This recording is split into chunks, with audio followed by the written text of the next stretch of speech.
There have been plenty of predictions surrounding the fourth industrial revolution and how it will impact various industries and the future of work. There is no question that the digital era has caused major disruption in many industries, from Airbnb's impact on the hospitality sector to the way Uber and Bolt changed the face of transport. True to the predictions made by the World Economic Forum, over one-third of skills that were considered important in the past workforce have changed in 2020, and brand management is no exception. While professionals may feel exempt from having to worry about the changes that 4IR brings, the reality is that anyone hoping to not only keep their job but progress in their career will need to upskill to stay ahead of the curve. A list has been compiled containing the top skills that brand managers of the future will need to survive and thrive in the future.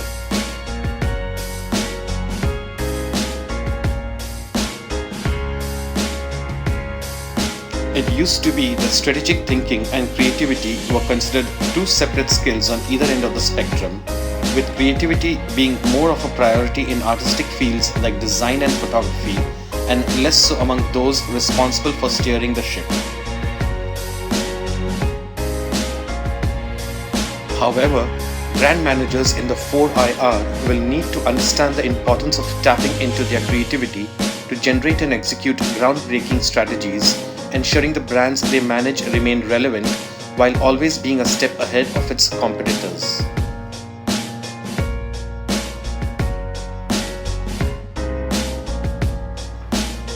From finding ways to engage with a new generation of consumers who are worlds apart from their baby boomer predecessors, to keeping up with the latest social media content trends, brand managers will need to think on their feet to stay afloat.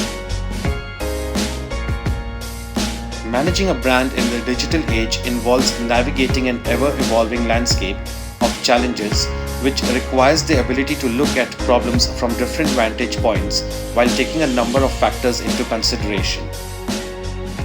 Complex problem solving is one of the WEF's top 10 skills for the fourth industrial revolution.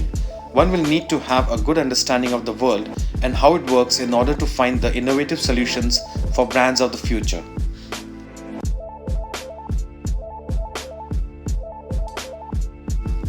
To understand the world around them, brand managers will need to keep a finger on the pulse of their consumer market. This involves having a good understanding of the moral, social, and cultural circumstances and real-world contexts that impact society, which comes down to research, observation, and dialogue in order to earn the respect and support of today's consumers.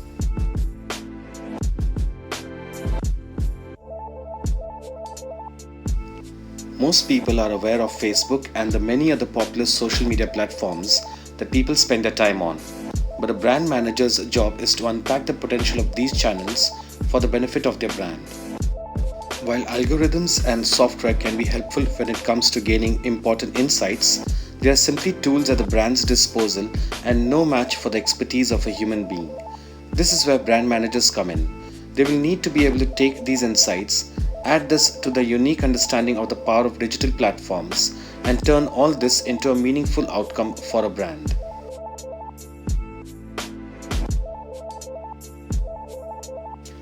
As the industry continues to shift and change shape, the one skill that every brand manager needs to hold on to is their passion and drive to succeed.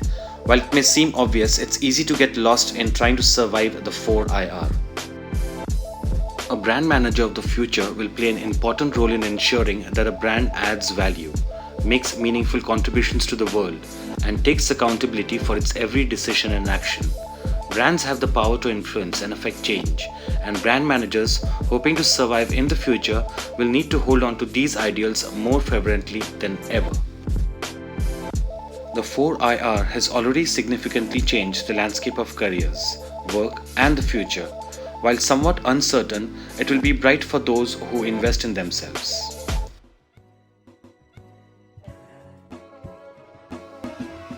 With that understanding of the marketing industry in the fourth industrial revolution, allow me to welcome you as a soft skill trainer from the Department of Career Planning and Development. In today's video session, we'll be discussing how to give an impressive answer to the question, "Sell me this pen." To get a sense of your sales skills, interviewers for sales job and marketing positions may ask you to demonstrate your approach to selling a product as part of the interview. The hiring manager wants to learn about how you sell and what strategies you use to close the deal. If you take the time to prepare to sell something in advance, and you can use the same or a similar strategy for anything you're asked about, you'll be ready to successfully answer the question during job interviews.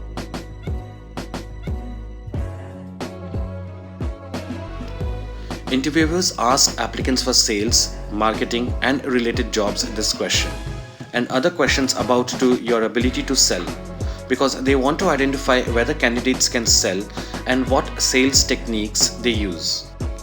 In addition to showing your ability to sell, your response is an indicator of your ability to think on your feet, which is essential in this role.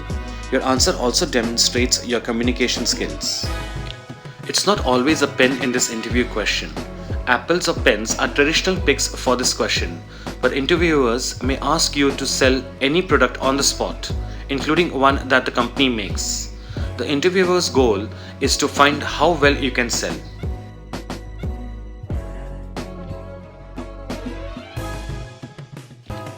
You might be asked to sell the interviewer a pen, a pencil, a stapler, an apple, or some other everyday object. As with other hypothetical questions, there will be no right answer, but the employer will be interested in the sales process that you follow, your verbal communication skills, and your enthusiasm and creativity as well. Here are some strategies to follow as you answer this question. Make sure that you are positive and excited about the product as you introduce it. You might say something like, "I am very excited to tell you how this pen can help you to write in a legible, attractive, and efficient manner." The non-verbal elements of your presentation will be as critical as your words, so make sure you pitch the product with an enthusiastic voice and facial expressions. Animation can help you to convey excitement and underscore your confidence in the value of the product. An essential phase of the selling process is getting to know your customer. So you might try asking the interviewer for some clarification about his or her potential uses of the product. The more you know about your interviewer's needs, the better your pitch will be. Play off the interviewer's responses to emphasize some features of your pen that might help them with their activities.